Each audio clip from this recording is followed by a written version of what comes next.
Sometimes having your dream come true can make you a little queasy.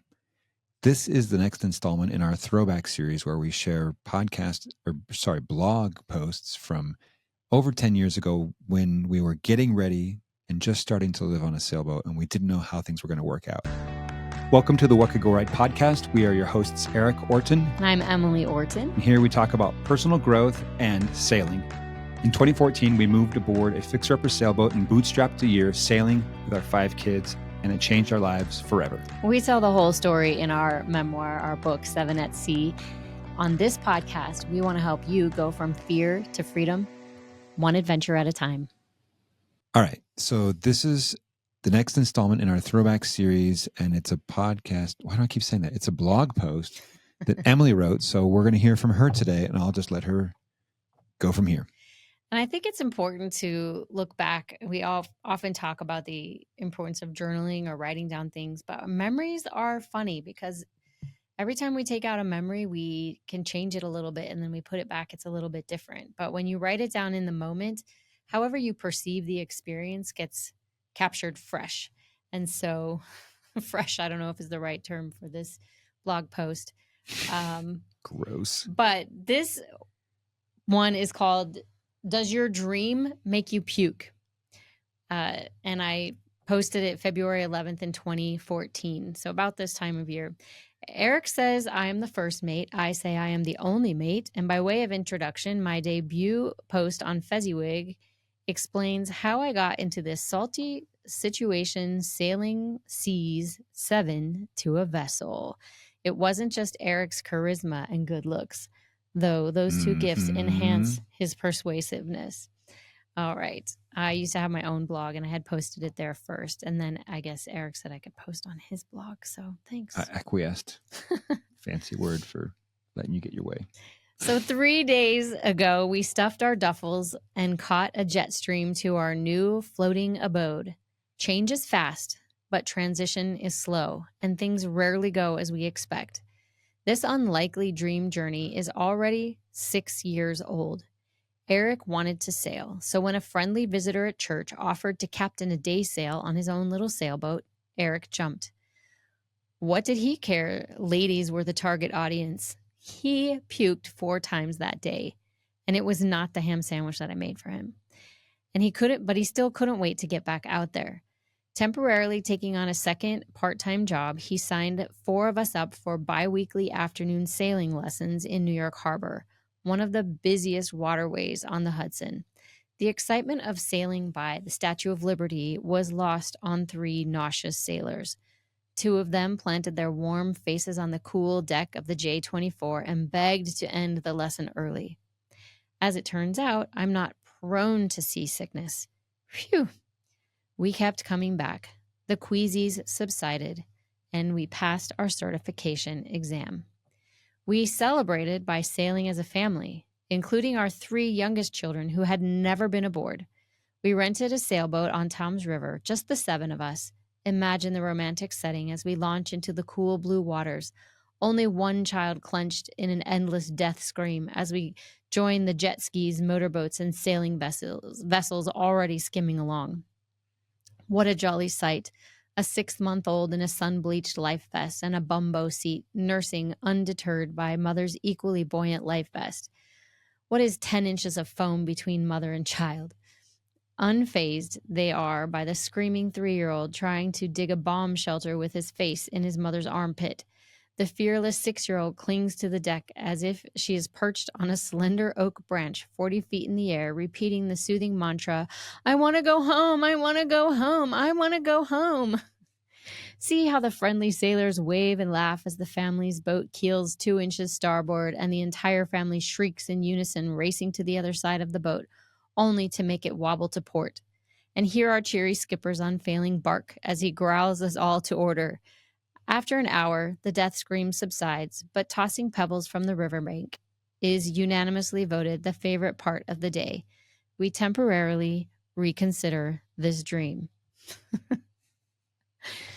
Insert lots of other steps over multiple seasons, including our favorite skipper splitting rental costs with friends to get sail time. That's Erik. Completing 2 courses in a Caribbean week. Not romantic.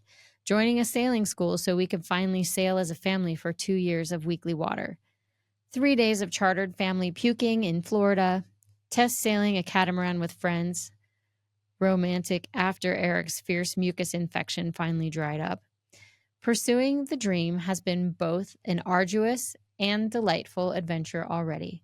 I'm amazed we continued after such a foreboding start. After a lifetime of aquaphobia, I was not seduced by the romance of the sea. I proceeded purely out of love for my husband. Our skills increased. It's funny how we never get worse at something. Sailing became really fun. This was partly because it's an outdoor water sport with a lot of wind, but also because we could gather up our children to ourselves. We were often out of cell range. We sat facing each other in the sunshine for 3 or 4 hours at a time. We would talk, sing, shriek at the occasional steep angle and sea spray. We would tack, jibe, and run a man overboard drill. We would navigate by map and keep a sharp eye out for buoys with praise heaped on the first scamp who could clearly read its number and find it on the chart. That focused time together felt slower and more wholesome than our average hours. Memories remained more vibrant and distinct. And I snorkeled. Now it's one of my favorite things. It's still scary, but totally worth it. What other favorites are hiding behind my fears? I think Erik started sailing inspired by the romantic notion of celestial navigation and big oceans connecting humanity through the centuries.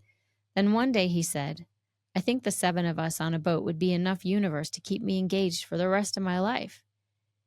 If not those exact words, something darn close to that. And that is the plank I walked to get on board with this dream. My vision is a vibrant, loving family that works, plays, and explores together. Home and family are my watchwords. My genius husband has figured out how to meld our visions to stay home and to travel. He's a big believer in both. I swear, one day he will keel over dead from a stroke of brilliance. Bottom line, if your dream makes you puke, carry on. It's worth it. Boom. And I think the update, first of all, thanks for sharing that. And it's actually really sweet to go back and read that because I don't think we've looked at it in 9 years. Mm-hmm. Anyway, so that was fun for me to hear it for the first time afresh.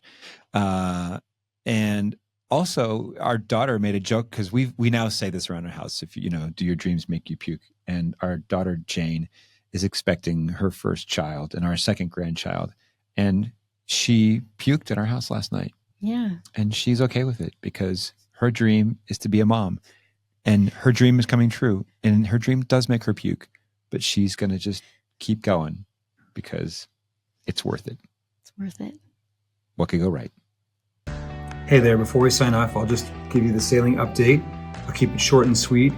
Basically, between now and the end of the year, you can use a promo code to get $500 off a trips that we're doing to the Mediterranean next year. So if you're booking a cabin for 2 people and you want to get a discount, you got to sign up to talk with me first or just email me if we already know each other. But if you book and you use code EARLYMED 2025, you'll get $500 off a cabin for 2 people. So sign up for a call or drop me a line. Let me know. That discount applies to Italy in June, Greece in July, and Croatia in August. It's first come, first serve. It's good till the end of the year or till the trip sells out, whichever comes first. We are doing other trips after that. So if you want to go to Mexico, the Bahamas, or the Caribbean in the fall of next year, we do have space available. Pretty much everything else is booked out. We've got one trip to the Bahamas that's got space, March 31st through April 5th. So if any of that's of interest to you, let me know. Or if you want to jump on one of these med trips for early booking, you can get a $500 discount if you're booking for 2 spots. So that's the word. Hope to see you aboard.